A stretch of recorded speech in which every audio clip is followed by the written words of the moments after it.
सुनन अरबा का सिहा सित्ता में शामिल होना और इसका सिहा कहलाना वो किस बुनियाद पर है?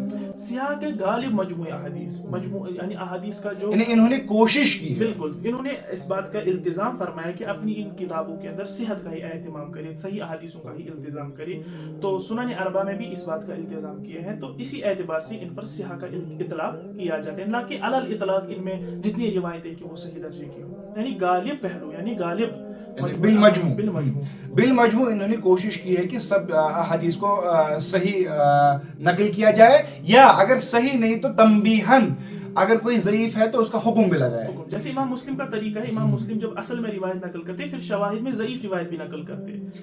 अच्छा, इस कौल पर बात करते हैं कि असहुल किताब बाद किताबिल्लाह, तो ये कौल कहाँ तक सही है?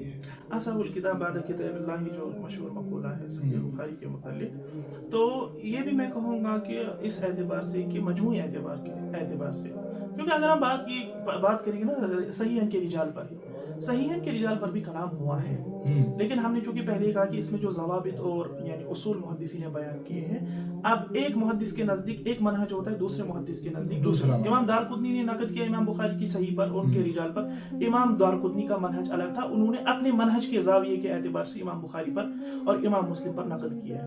लेकिन अगर हम बिलमजमू देखें, इमाम बुखारी और इमाम मुस्लिम का जो मनहज है वो जमहूर मुहद्दिसीन का मनहज है, और जमहूर किबार मुहद्दिसीन का अली इब्न मदीनी, अहमद इब्न हंबल, यहया इब्न मईन। तो इस एतबार से, इस मजमूई एतबार से ये बात कही गई कि असहुल किताब बाद किताबिल्लाह, इमाम बुखारी की सही के मुतालिक ये बात कही गई, यानी ये मक़ूला सही माना जाएगा, सही माना जाएगा इस एतबार से, बिल मजमू के एतबार से। वरना अगर हम बात की जाएगी इसके एतबार से, यानी इमाम शाफी का मक़ूला भी मिलता है इस किस्म का मुअत्ता के मुताबिक कि मैं कोई ऐसी किताब नहीं जाता तहत अदीम इस्समा जो सही हो इमाम मालिक की किताब मुअत्ता से। फिर इमाम शौकानी फरमाते हैं, मुहद्दिसीन ने इसकी तावील की कि ये बुखारी के वजूद से पहले, अगर इमाम बुखारी उसके दौर में, तो इमाम शाफी वो बताते हैं। शारिहीन बुखारी के यहाँ अक्सर ये चीज देखने को मिलती है, उनका ये कहना है कि इमाम बुखारी रहमहुल्लाह ने हर हदीस को लिखने से पहले गुस्ल किया है, 2 रकात नमाज पढ़ी है, तो इसके मुतालिक आपका क्या नजरिया है?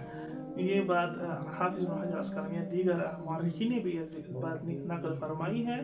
तो असल में ये बात इस नज़रिए से देखनी चाहिए कि असल में जब भी ये बात नकल की जाती है, मिसाल के तौर पर हाफिज ज़हबी रहमहुल्लाह ने कुछ ऐसे वाक़यात और सियर अलाम नुबला के अंदर नकल फरमाई कि फला आदमी ने 40 साल तक इशा के वज़ू से नमाज, इन वाक़यात को इनकी असल मतलब ये है कि गालिब अक्सर इस्तिमरार